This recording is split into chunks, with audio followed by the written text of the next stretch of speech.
My son has not made money in terms of this thing about, what are you talking about, China. I have not had, the only guy made money from China is this guy. He's the only one. Nobody else has made money from China. Back in 2020, denying that his son, Hunter Biden, made any money conducting business with communist China. On Wednesday of this last week, Hunter Biden admitted in federal court to receiving more than $600,000 from a Chinese energy company backed by the CCP, exposing his father's claim as false. I went to law school on a full academic scholarship, the only one in my class to have a full academic scholarship. Went back to law school and, in fact, ended up in the top half of my class.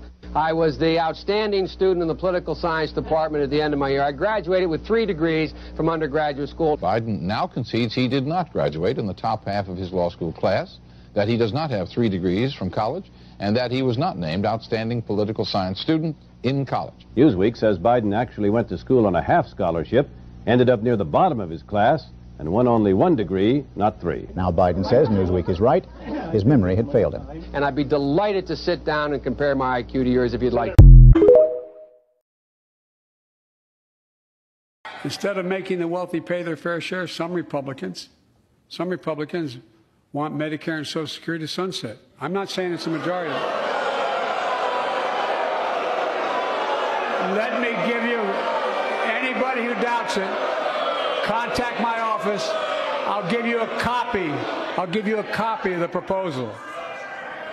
That means Congress doesn't vote. Well, I'm glad to see you. No, I tell you, I enjoy conversion.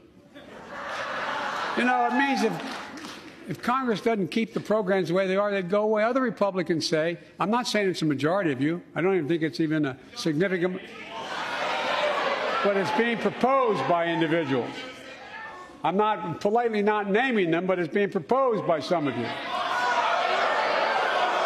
Look, folks, the idea is that we're not going to be moved into being threatened to default on the debt if we don't respond. Folks. Joe Biden's finally acknowledged his granddaughter, Navy Roberts.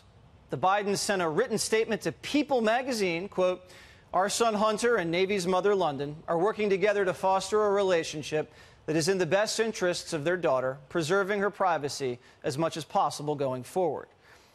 It took him 4 years to acknowledge his granddaughter. But since this is in People magazine, we're supposed to act like this is a heartwarming story. Hunter was hiding from paternity lawsuits for years in Malibu. Joe Biden's Secret Service was protecting him from being served. Hunter was forced to go to court in Arkansas, and when he showed up, he begged the judge to reduce his child support payments. He won't let his daughter Navy have his last name. She's not officially a Biden. Instead, he promised her to give her some paintings. Let's be honest. Joe acknowledged his granddaughter after 4 years because his brand was taking a beating. I guarantee Biden pulled the issue and realized he was getting killed with Democrats for repeatedly mentioning his 6 grandchildren instead of 7. Now, in a week where Hunter's plea deal exposes the family's corruption, and when Republicans float an impeachment inquiry, and we find out about offshore bank accounts, the White House places a written statement with a tabloid at 5 o'clock on a summer Friday. With the cocaine scandal, the bribery scandal, the callousness of ignoring your own flesh and blood, Joe Biden's family man, middle-class brand is in tatters.